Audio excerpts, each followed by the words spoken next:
Hello friends, welcome to Learners Forum. இந்த வீடியோல இருந்து நம்ம TNPSC Technical Assistant exam உடைய previous year question paper வந்து டீடைலா சால்வ் பண்ணலாம்.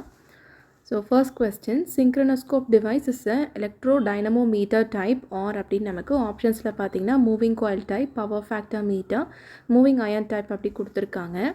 ஸோ இதுக்கான ஆக்சுவல் ஆன்சர் என்னன்னு பார்த்தோம் அப்படின்னா மூவிங் காயில் டைப். அதாவது சிங்க்ரோனோஸ்கோப் அப்படிங்கிறது ஜென்ரலாக நம்ம phase difference and frequency difference incoming generator and bus பாரில் சிங்க்ரனைஸ் ஆகிறதுக்கு முன்னாடி நம்ம செக் பண்ணுறதுக்காக யூஸ் பண்ணக்கூடியது. ஸோ இந்த இன்ஸ்ட்ருமெண்ட்டில் பார்த்தீங்கன்னா நமக்கு ஒரு நல்ல சென்சிட்டிவிட்டி அண்ட் லீனியர் ரெஸ்பான்ஸ் வந்து இருக்கணும். அதனால தான் மூவிங் காயில் அதாவது எலக்ட்ரோ டைனமோமீட்டர் டைப் வந்து நம்ம யூஸ் பண்ணுறோம். இதில் ஹிஸ்டரிசிஸ் அண்ட் நான் லீனியாரிட்டி இருக்கிறதுனால ப்ரிசைஸ் ஃபேஸ் மெஷர்மெண்ட்டை பண்ணுறதுக்கு வந்து நம்மளால் யூஸ் பண்ண முடியாது. ஸோ எப்போவுமே சிங்க்ரோனோஸ்கோப் அப்படின்னா moving coil instrument for high AC sensitivity அப்படிங்கிறத ஞாபகத்தில் இருக்கணும். ஸோ கொடுத்துருக்க ஆப்ஷனில் மூவிங் காயில் டைப் அப்படிங்கிறது நமக்கு ஆப்ஷன் ஏல இருக்கிறதுனால இதுதான் நம்மளுடைய correct answer. So moving coil and moving அயனில் இருக்க பேசிக் டிஃப்ரென்ஸ் வந்து இந்த கொஸ்டினை சால்வ் பண்ணுறதுக்கு நமக்கு தெரிஞ்சிருக்கணும். Second question, a bridge circuit works at a frequency of 2 kHz. Which of the following can be used as detectors for null conditions? So optionsல நமக்கு different types வந்து கொடுத்திருக்காங்க. ஹை ஃப்ரீக்வென்சிஸ்க்கு பொதுவாக எடுத்துக்கிட்டோம் அப்படின்னா ஆர்டினரியாக அதாவது நார்மலாக யூஸ் பண்ணக்கூடிய கேல்வனோமீட்டர்ஸ் வந்து நமக்கு ப்ராப்பராக ரெஸ்பான்சிவாக இருக்காது. ஸோ ஏசி நல் டிடெக்டர்ஸில் பார்த்தீங்க அப்படின்னா நமக்கு பேசிக்காக ஒரு வைப்ரேஷன் கேல்வனோமீட்டர், அதில் நமக்கு ஏசி கரண்ட் வந்து ப்ரிசைஸாக டிடெக்ட் பண்ணி கொடுக்கும். ஹெட்ஃபோன்ஸ் இருக்கும், அதில் வந்து பார்த்திங்கன்னா ஆடியோ சிக்னல்ஸ் ஃபார் பிரிட்ஜ் நல் வந்து சென்ஸ் பண்ணி கொடுக்கும். டியூனபிள் ஆம்ப்ளிஃபையரில் வந்து வீக்காக இருக்கக்கூடிய சிக்னல் வந்து நமக்கு ஆம்ப்ளிஃபை ஆகும் டிடெக்ஷன் பர்பஸ்க்காக. ஸோ ஒரு AC bridge at kilo hertz ஃப்ரீக்வன்சிஸில் எடுத்துக்கிட்டோம் அப்படின்னா it uses sensitive detectors instead of moving iron instruments. So சென்சிட்டிவாக இருக்கும்போது மட்டும்தான் நம்மளால் எல்லாமே வந்து ப்ராப்பராக வந்து பண்ண முடியும். ஸோ அந்த கண்டிஷனில் நமக்கு என்னென்ன இருக்கும் அப்படின்னா vibration galvanometer, headphone and tunable amplifiers எல்லாமே இன்க்ளூட் ஆகிருக்கும். ஸோ கொடுத்துருக்க ஆப்ஷனில் ஆப்ஷன் டி தான் நம்மளுடைய correct answer. Third question, in synchronoscopes, the correct instant of synchronizing is when the bus bar and the incoming mission voltages. So எப்படி இருக்கும் அப்படின்னு கேட்டிருக்காங்க. சிங்க்ரனைசேஷனுக்கு பேசிக்காக நமக்கு 3 கண்டிஷன் தேவைப்படும். ஃபர்ஸ்ட் வந்து வோல்டேஜுடைய மேக்னிடியூட் எல்லாமே ஈக்குவலாக இருக்கணும். செகண்ட் வந்து ஃப்ரீக்வன்சிஸ் ஈக்குவலாக இருக்கணும். அண்ட் தேர்ட் வந்து பார்த்தீங்கன்னா ஃபேஸ் டிஃப்ரென்ஸ் வந்து 0 டிகிரி இருக்கணும். அதாவது நமக்கு எந்த விதமான ஃபேஸ் சேஞ்சுமே இருக்கக்கூடாது. சிங்க்ரோனோஸ்கோப்போட பாயிண்டர் வந்து பார்த்தீங்கன்னா it indicates the relative phase speed. So pointer stop ஆகும்போது இல்லைனா ஸ்லோவாக ரொட்டேட் ஆகும்போது பார்த்தீங்கன்னா 0வை சுற்றி கரெக்ட் இன்ஸ்டன்ட் ஆஃப் சிங்க்ரனைசேஷன் வந்து நமக்கு கிடைக்கும். ஸோ எப்போவுமே நம்ம மேக்னிடியூட், ஃப்ரீக்வன்சி அண்ட் ஃபேஸை வந்து பார்த்தீங்க அப்படின்னா ஜென்ரேட்டருடைய க்ளோசிங் பிரேக்கரில் வந்து நம்ம செக் பண்ணணும். ஸோ நமக்கு மேக்னிடியூட் ஈக்குவலாக இருக்கணும் அப்படிங்கிறது தான் நம்மளுடைய கண்டிஷனோட மேட்ச் ஆகுது. ஸோ ஆப்ஷன் ஏ தான் நம்மளுடைய கரெக்ட் ஆன்சர்.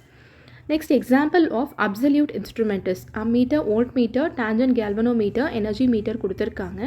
absolute instrument அப்படிங்கிறது வந்து நமக்கு கரண்ட் இல்லைனா வோல்டேஜை டைரக்ட்லி நமக்கு ஃபிசிக்கல் லாஸை பொறுத்து நமக்கு மெஷர் பண்ணி கொடுக்கும். அதில் நமக்கு எந்த விதமான கேலிப்ரேஷனுமே வந்து தேவைப்படாது. tangent galvanometer என்ன பண்ணும் அப்படின்னா tangent லாவை யூஸ் பண்ணி நமக்கு கரண்ட்டை மெஷர் பண்ணி கொடுக்கும். which is equal to B divided by mu naught into N into tan theta. N அப்படிங்கிறது வந்து காயிலுடைய turns, B magnetic field.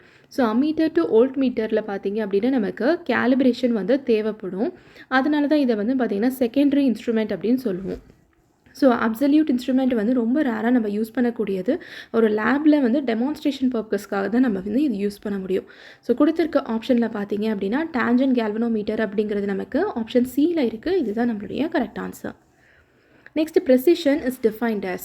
So precision and accuracy இதுதான் வந்து காமனாக வந்து ஒரு சின்ன டிஃப்ரென்ஸ் இருக்கக்கூடிய ஒரு பேராமீட்டர். ப்ரெசிஷன் அப்படிங்கிறது வந்து it measures how close the repeated measurements R to each other. அதாவது ரிப்பீட்டட் மெஷர்மெண்ட்ஸ் வந்து எவ்வளோ நெருங்கி இருக்குது அப்படிங்கிறத பொறுத்து தான் வந்து ப்ரெசிஷன் இருக்கும். அக்யூரசி அப்படிங்கிறது வந்து ட்ரூ வேல்யூக்கு பக்கத்தில் இருக்கக்கூடிய க்ளோஸ்னஸ் மெஷர்மெண்ட் தான் அக்யூரசி. ஸோ அதுக்கான எக்ஸாம்பிள் எடுத்துக்கிட்டோம் அப்படின்னா 9.8180, அதாவது பாயிண்டில் இப்படி வேரி ஆகுது. இது வந்து ஹை ப்ரெசிஷனாக இருக்கும், ஆனால் இது வந்து அக்யூரேட்டாக இருக்காது. ஸோ ப்ரெசிஷன் எப்போவுமே நமக்கு அக்யூரசியை வந்து கொடுக்காது. ஸோ ரிப்பீட்டபிலிட்டியாக இருக்கிறத வந்து மெஷர்மெண்ட்டை பண்ணுறது தான் வந்து நம்ம ப்ரெசிஷன் அப்படின்னு சொல்கிறோம். ஸோ கொடுத்துருக்க ஆப்ஷன்ஸில் ஆப்ஷன் சி ரிப்பீட்டபிலிட்டி தான் நம்மளுடைய correct answer. Next damping commonly used in moving coil instruments is air friction, eddy current, fluid friction அப்படின்னு கொடுத்துருக்காங்க. மூவிங் அயன் இன்ஸ்ட்ருமெண்ட்ஸ் எடுத்துக்கிட்டோம் அப்படின்னா இதில் நமக்கு டேம்பிங் தேவைப்படும். எதுக்காக அப்படின்னா பாயிண்டர் ஆசிலேஷனை ப்ரிவெண்ட் பண்ணுறதுக்காக. ஏர் ஃப்ரிக்ஷன் டேம்பிங்கில் வந்து பாயிண்டர் வந்து it is attach to vane in air. அப்போ நமக்கு பாயிண்டருடைய மூவ்மெண்ட் வந்து நமக்கு ஸ்மூத்தாக கிடைக்கும். எடி கரண்ட் டேம்பிங் வந்து பார்த்தீங்கன்னா it is used in moving coil instruments. So damping types for moving iron versus moving coil இன்ஸ்ட்ருமெண்ட்ஸை வந்து நம்ம தெரிஞ்சுக்கணும். ஏர் ஃப்ரிக்ஷனில் தான் வந்து பார்த்தீங்க அப்படின்னா பாயிண்டர் வந்து நமக்கு வேன் கூட அட்டாச் ஆகிடும். ஸ்மூத்தராக வந்து ஒரு மெஷர்மெண்ட் வந்து கிடைக்குது பாயிண்டர் மூமெண்ட்டில். நமக்கு கொஸ்டினில் என்ன கேட்டிருக்காங்கன்னு பாருங்கள். டேம்பிங் வந்து it is commonly used in moving iron instruments எதில் அப்படின்னு சொல்லி கேட்டிருக்காங்க. ஸோ இங்கே எதில் இருக்குதுன்னு பார்த்தீங்க அப்படின்னா ஏர் ஃப்ரிக்ஷன் அப்படிங்கிறதுனால ஏர் ஃப்ரிக்ஷன் தான் நம்மளுடைய correct answer. Next question, dynamometer type moving coil instrument can be used for என்ன மெஷர்மெண்ட்டுக்காகன்னு கேட்டிருக்காங்க. ஸோ இது வந்து it is based on electrodynamic principle which is force between two coils is proportional to the value of current. So இது AC or டிசிக்கும் வந்து work ஆகும். ஏன்னா ஆர்எம்எஸ் கரண்ட் வந்து it produces the same force. So dynamometer instruments எப்போவுமே வந்து it is used for both AC and DC அப்படிங்கிறது நமக்கு தெரிஞ்சிருக்கணும். ஸோ கொடுத்துருக்க ஆப்ஷனில் option C DC or AC currents and voltages only அப்படிங்கிறது தான் நம்மளுடைய correct answer. Next question, the sensitivity of a voltmeter is. So வோல்ட்மீட்டருடைய சென்சிட்டிவிட்டி அப்படிங்கிறது வந்து it is internal resistance per full scale voltage. So resistance எப்போவுமே நம்ம ஓம்ஸில் measure பண்ணுவோம். ஃபுல் ஸ்கேல் வோல்டேஜ் வந்து நம்ம வோல்ட்டில் மெஷர் பண்ணுவோம். ஸோ நியூமரேட்டரில் ஓம்ஸ் டிவைடட் பை டினாமினேட்டரில் நமக்கு வோல்ட்ஸ் அப்படின்னு கிடைக்கும். So ohms divided by volt அப்படிங்கிறது தான் இதனுடைய ஆன்சர். ஸோ கொடுத்துருக்க ஆப்ஷனில் ஓம்ஸ் பர் வோல்ட் தான் நம்மளுடைய கரெக்ட் ஆன்சர். ஸோ இந்த வேல்யூ அதிகமாக இருக்கும்போது நமக்கு கரண்ட் வந்து கம்மியாக இருக்கும் அண்ட் ஹையர் சென்சிட்டிவிட்டியாக இருக்கும்போது மினிமல் லோட் எஃபெக்டிங் வந்து நமக்கு கிடைக்கும். Next question, Maxwell's inductance capacitance bridge is used for measurement of inductance of. So it measures the unknown value of inductance L. எதை யூஸ் பண்ணி அப்படின்னா ஒரு ஸ்டாண்டர்டாக இருக்கக்கூடிய ஒரு கெப்பாசிட்டர் அண்ட் ரெசிஸ்டன்ஸை யூஸ் பண்ணி தான் இந்த மெஷர்மெண்ட் வந்து இருக்கும். ஹை குவாலிட்டி ஃபேக்டர் காயில்ஸ் இருக்கிறதுல பார்த்தீங்க அப்படின்னா ரெசிஸ்டிவ் லாஸஸ் வந்து நெக்லிஜிபிளாக இருக்கிறதுனால ரொம்ப அக்யூரேஷன் வந்து கம்மியாக இருக்கும். ஸோ இதுக்கான ஃபார்முலா என்ன அப்படின்னா அந்த அன்னோன் இண்டக்டன்ஸை கண்டுபிடிக்கிறதுக்கான ஃபார்முலா வந்து it is equal to C into R2 into R3. So கொடுத்துருக்க ஆப்ஷன்ஸில் பார்த்தீங்கன்னா low and medium Q coils அப்படிங்கிறது தான் நம்மளுடைய கரெக்ட் ஆன்சர். ஏன் அப்படின்னா மேக்ஸ்வெல்ஸ் பிரிட்ஜ் வந்து it is always preferred only for low medium quality factor coils. Last question, in Anderson bridge the unknown self inductance is measured in terms of.